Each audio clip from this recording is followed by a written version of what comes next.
There is one odd integer, n, between 400 and 600 that is divisible by both 5 and 11. The sum of the digits of n is. Well, if that number n is divisible by both 5 and 11, that means it's of this form, 5 times 11 times something, x, let's say, or k, whatever, right? So it's got to be 55k. So it's got to be some multiple of 55. Okay, no problem. You're allowed to use a calculator on the Canadian exams. I don't think there's anything wrong with using a calculator. So let's find multiples of 55. 55 plus 55, right? Do that on your calculator. And then get to the first one above 400. Because remember, the number has to be between 400 and 600. And I get 440. That's the first number above 400 that is a multiple of 55. Okay? Then keep adding 55, you get 495. Add 55 again, you get 550. Add 55 again, now you're over 600, so we're outside of that range. So these are the only three numbers that we can consider. They're saying it's odd. Okay, well, 440, is that odd or even? It's even. 495 is odd. 550 is even. So of these, the only one that's odd is 495, and therefore that must be my n. Now they're saying the sum of the digits of n. Well, 495 is the value for n. The sum of the digits would be 4 plus 9 plus 5, and that is 18. So number 13, the answer is 18, and that is choice E.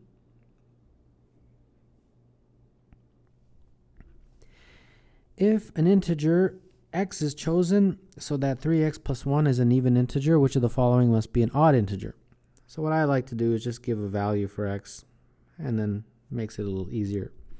So let x equals 3. First, let's see, does that make 3x plus 1 an even integer? 3x plus 1 would be 3 times 3 plus 1, which is 10, and that is indeed even. Okay. So now let's plug x equals 3 into each of the answer choices and see which one turns out to be odd. X plus 3 is 6, x minus 3 is 0, 2x is 6, 7x plus 4 is 25, 5x plus 3 is 18. Now which one of those is odd? Well, it's that one right there. So number 13, the answer is D. How many 7-digit positive integers are made up of 0 and 1 only and are divisible by 6? We have 7 digits and has to be divisible by 6. Well, the only numbers I can put are 0 and 1, so the last digit must be a 0 in order for it to be divisible by 6.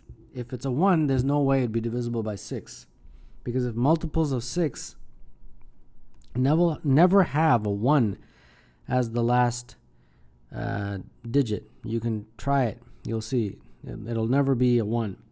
So I'm confident that the last digit is 0. Now we have to figure out what to do here. Well, if a number is divisible by 6, 6 is equal to 2 times 3. The number is also divisible by 3. So if a number is divisible by 3, the sum of the digits are divisible by 3. Sum of digits is divisible by 3. That's one of the more common divisibility rules. So I've got to place 1s and 0s in a way so that the sum of these digits is divisible by 3. How can I do that? I have a certain number of 0s and a certain number of 1s. All right, let's see what happens here. If I put all 0s, so 6 0s and 0 1s, that's going to work. But it won't, because then we'll have this, which is basically 0, and that's not a positive integer. So that one's gone. How about if I put 3 1s and 3 0s? That will work, because then it'll be 1 plus 1 plus 1, which is divisible by 3. And the only other way is if you have 6 1s and 0 0s. The 6 1s basically are like this. So there's only one way of doing that.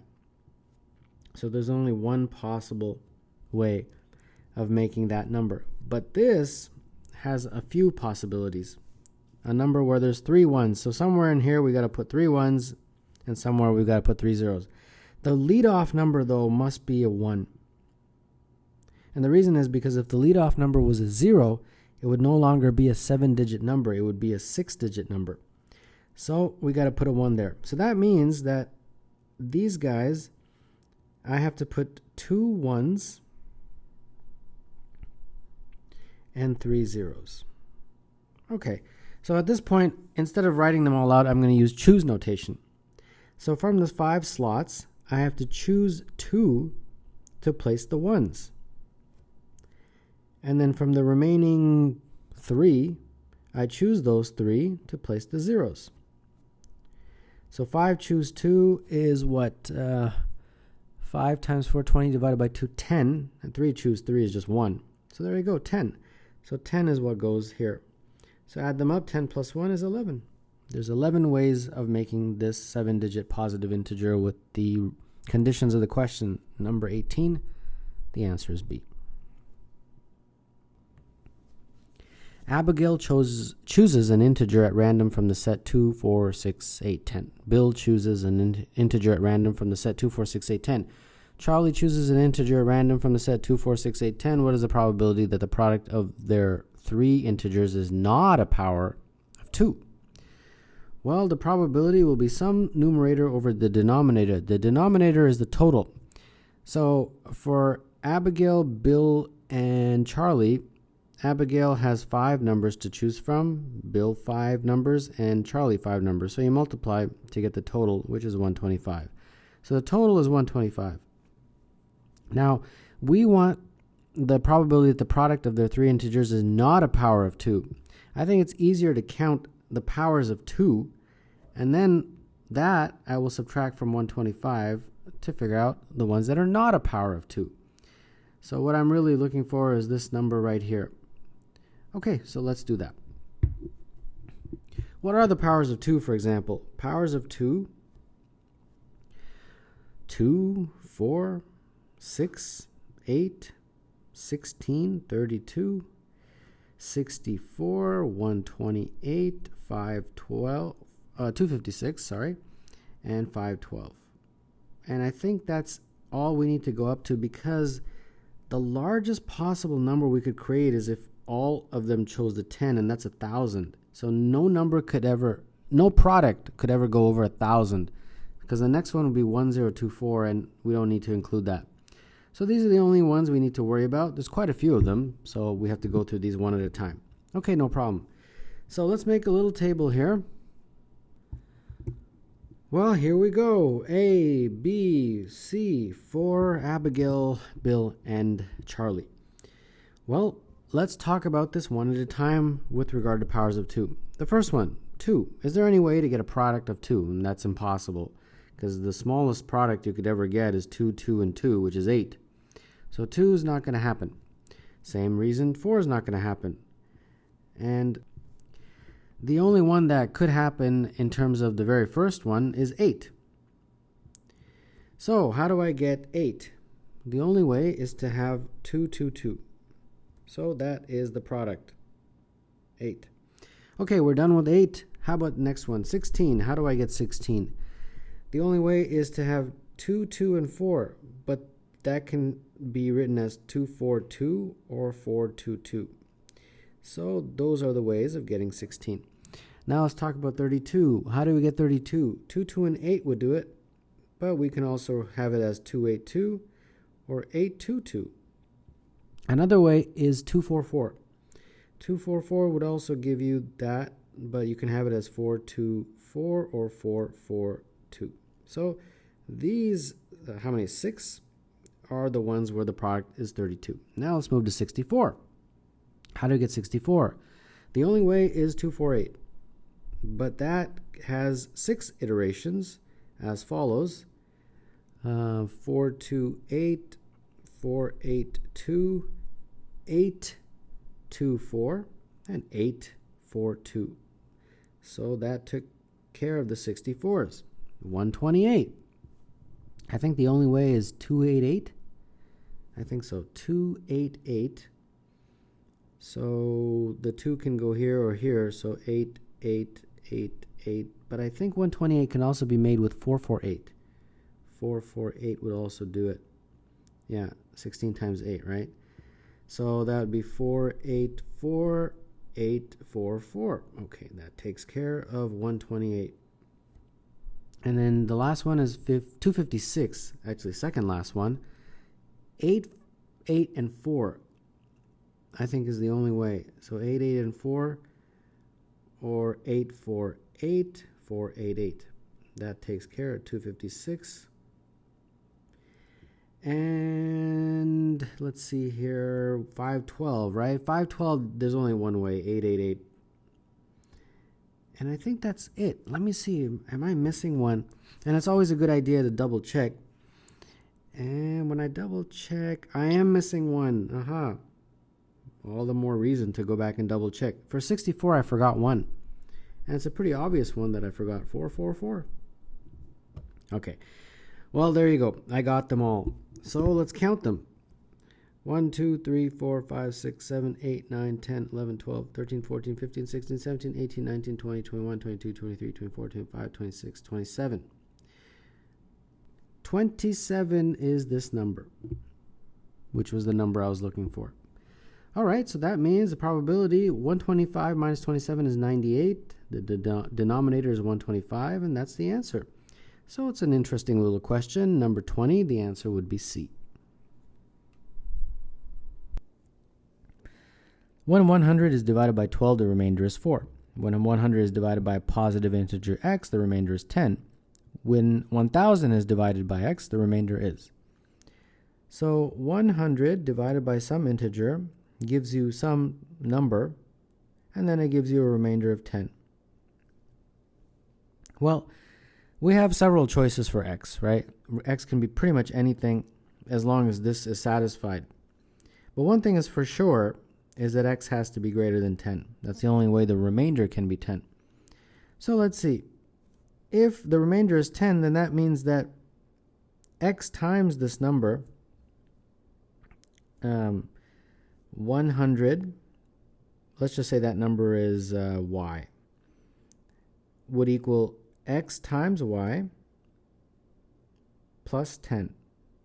And that means x times y is equal to 90. So x is 90 divided by y. So any number that matches 90 divided by y could be x. So let's choose something simple. Let's just say y is equal to 2. If y is equal to 2, then x will be equal to 90 divided by 2, which is 45. And like I said, there's several different values that you could choose for x. I'm just choosing one of them. Now we get to the second part of the question, which is what happens when you take 1,000 and divide it by x? What is the remainder? Well, I have set my x as 45. So take 1,000 and divide it by 45 and see what you get as a remainder. And when you do that, you will get a answer as follows. It will be 22 with a remainder of 10. The same remainder. So number 18, the answer is A. And no matter what you chose for x and y, as long as the conditions match, you should be able to get the same remainder when 1,000 is divided by another value of x. What is the tens digit of the smallest 6-digit positive integer that is divisible by each of 10, 11, 12, 13, 14, 15? So this question is very similar to an LCM question, least common multiple. So let's first find the least common multiple, and then we'll take it from there. All right, so these are my numbers. I've got to break these up into prime factors in order to get the LCM. 2 times 5, 11 is already prime. 12 is 2 times 2 times 3. 13 is already prime. 14 is 2 times 7. 15 is 3 times 5. The LCM, what you do is you find the number, first of all, that appears somewhere. So let's start with the 2. Then what you have to do is include the maximum amount of times it appears anywhere. It appears once here, twice here, once here. So we have to include it twice since it appears twice as the maximum. So that takes care of my 2's. Now what else is appearing here? 3 appears. What's the maximum it appears anywhere? Just once. So that goes here just once. What other number appears? 5 appears. It only appears once here and once here. So it only needs to be included once. 7 appears only once, 11 appears only once, and 13 appears only once. So this is my LCM. When you multiply this all out, you get 60060. But they want a 6-digit number. If it was a 5-digit number, we'd be done with the question. But they want 6-digit. But they want the smallest possible 6-digit. Well, the smallest possible 6-digit number I can obtain is by multiplying this guy by 2. And when I do, I get 120120. And this is the smallest 6-digit positive integer that is divisible by each of those numbers. They want the tens digit.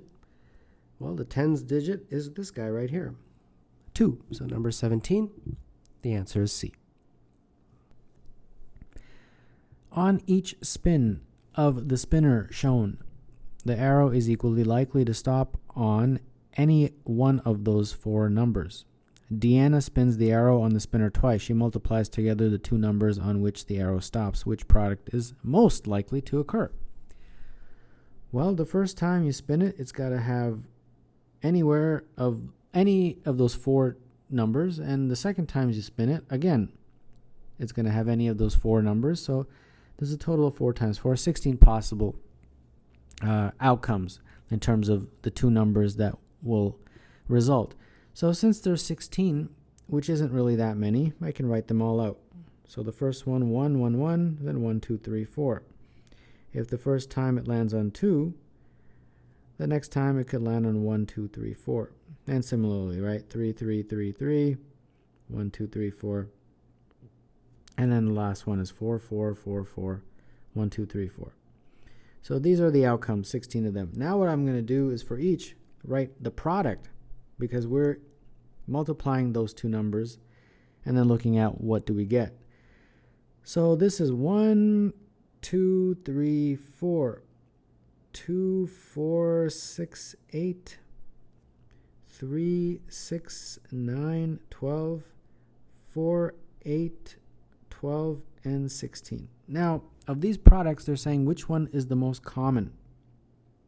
Well, looking through this list, it looks like 4 appears 3 times, and I don't think any other product appears 3 times. A lot of them appear twice, but I think 4 is the only one that appears 3 times. So that's the that's the product that's most likely to occur. So number 19, the answer is 4, which is B. When 14 is divided by 5, the remainder is 4. When 14 is divided by a positive integer n, the remainder is 2. For how many different values of n is this possible? Let's make a little table, n and r for remainder. And let's see what we get. Shouldn't be that difficult. Let's start with 1. With n is 1, then 14 divided by 1 is 14, I hope, and therefore the remainder is 0. And without boring you to death here, I'll just fill in the ones. You can, of course, easily do this. The remainders for each of these: 2, 5, 4, 6, 2. All I'm doing is just dividing by n and then figuring out what is the remainder. And let me see if I can squeeze this in. 10 would be 4, 11 would be 3, 12 would be 2, 13 would be 1, and 14, yeah, I just squeezed it in. All right. So how many different values of n is the remainder 2? Okay, there's 2, there's 2, there's a remainder of 2, and finally this is the remainder of 2. So the remainder is 2 when n was 3, 4, 6, and 12. So 4 values of n give a remainder of 2 when 14 is divided by n. So number 15, the answer is D. When the 3-digit positive integer n is divided by 10, 11, or 12, the remainder is 7. What is the sum of the digits of n? So we have 10, 11, and 12. What we have to do in this question is find the lowest common multiple. LCM of these three numbers. But to do that, first we have to break it up into prime factors. So 10 is 2 times 5. 11 is already a prime. And 12 is 2 times 2 times 3.